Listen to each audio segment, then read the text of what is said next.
Hi everyone, and welcome back to our Bupa Dental Bitesize on Demand session. This series is all about filling in the gaps to your all-important dental queries, providing you with the wisdom to help keep your dental care on track.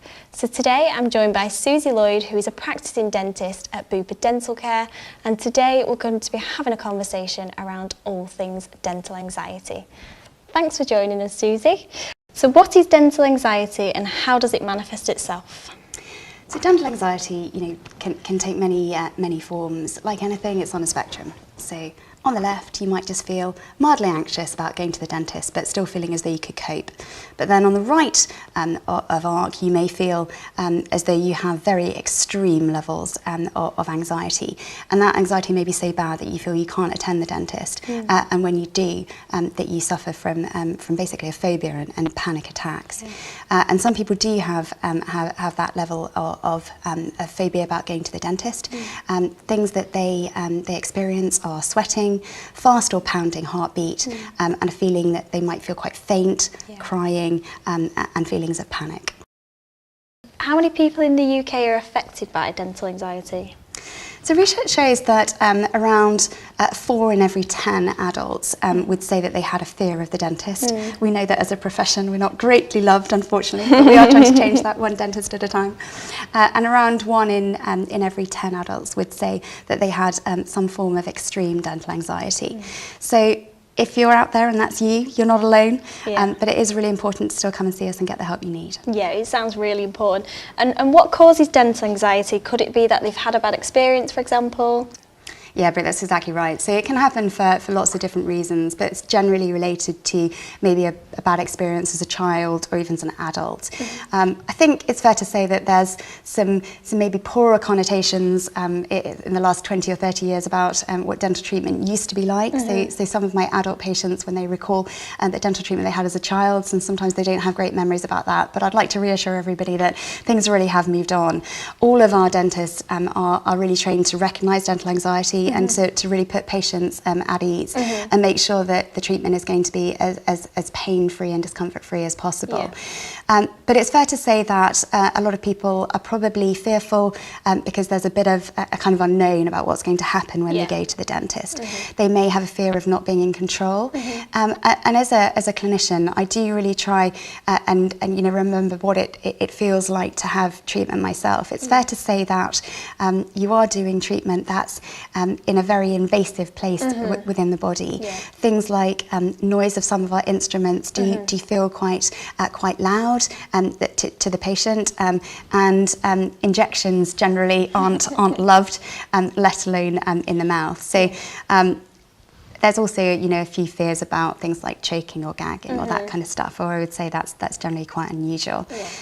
Other things that you can feel anxious about when you go to the dentist might be that, it's been a while, and so you feel a little bit self-conscious or embarrassed about your smile. Please don't be. There's nothing that we haven't seen.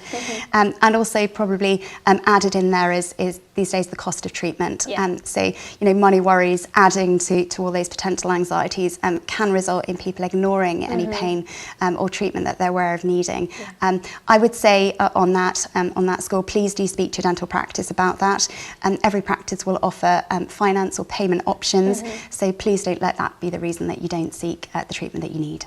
And is there anything dentists can do to help ease these feelings for the patients, for example? Absolutely, there's lots we can do. So first of all, the main thing we can do is understand, and you as a patient can make us aware of your feelings. So obviously we can really work hard to make sure that you're put at ease. Things like developing that feeling of trust between the dentist and the patient is really important. Building a rapport.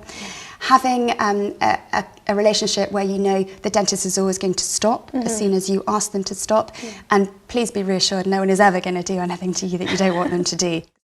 So the other things that we can do are really making sure that we acclimatise you to treatment. So that's why it's best to come and visit the dentist more regularly. We don't really want to leave it until you're in abject pain before you come to see us. So if you come firstly for a checkup, then things like x-rays, then things like a nice relaxed clean before you might need any, say, minor fillings or anything like that, that gives you the time to start acclimatising to that treatment. Also making sure that the local anaesthetic that's given is extremely effective is really useful. Most patients that I have that say they're slightly anxious are really reassured when they realise that they can't feel any of the treatment whatsoever. Most of the time it's the anticipation of the event is more of an issue rather than the actual event. So as soon as you know that you're not going to feel any pain or discomfort, then that's really useful. After that, if you're still feeling as though dentistry really isn't for you, then there are things that we can do, for example, dental sedation. And there are very, very few people out there that even that might not be the best thing for them, and they might require a general anaesthetic to get treatment done. And you mentioned sedation. What is sedation? Can you tell me a bit more about it? Sure. So dental sedation is basically a way of making you feel more at ease during dental treatment. It doesn't put you to sleep like general anaesthetic. You will be conscious and able to talk with the dentist. But it puts you into a very deep and relaxed state where you won't feel any discomfort or pain, and also you won't remember what has happened during the procedure. There are three main ways that you can be sedated. The first one is oral sedation, which is when you take a tablet to relax you. Generally that's from the Valium family of medicines, and dentists in the UK would usually liaise with your general medical practitioner, your doctor, to prescribe that and then ensure you take the medication on the morning of your appointment. Secondly, we might prescribe conscious sedation, and that's where you inhale a sedative gas through a mask that your dentist places over your mouth and nose. And then thirdly, we have intravenous sedation or IV sedation, and that's when you have a little cannula placed in the back of your hand, and then we inject a sedative drug through your vein.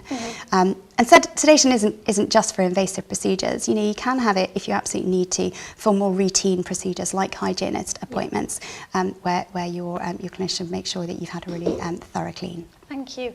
And the word sedation, it makes you think that you'll be in a hospital bed overnight. So what does actually happen afterwards? So it's essentially just a little bit like just going to an extended dental appointment. So you're not in hospital, you're not an inpatient or anything like that. After you've finished your treatment, you are required to stay in the practice for a short period, and that's just to make sure that the effects of the sedation you've had have worn off. Your clinician will make sure you're fully recovered before you're discharged. We would recommend obviously not driving for 24 hours, so you will require an escort to pick you up and take you home, that you don't operate machinery, you're not alone, depending on the type of sedation that you've had, and that you don't do any exercise for 24 hours. But no, it's not like having an operation. No problem. And lastly, Susie, what would you say to someone who hasn't been to a dentist because of their anxiety and now they're too embarrassed to go? We see teeth day in, day out. There's probably nothing that, especially the more experienced dentists, haven't seen. We're not here in judgment, we're here to help. So please be rest assured, it's never too late to improve your oral health, even if you've avoided it for years. Thanks so much, Susie, for being here today. It was really interesting. And thanks everyone for joining us today, and we hope you enjoyed the session.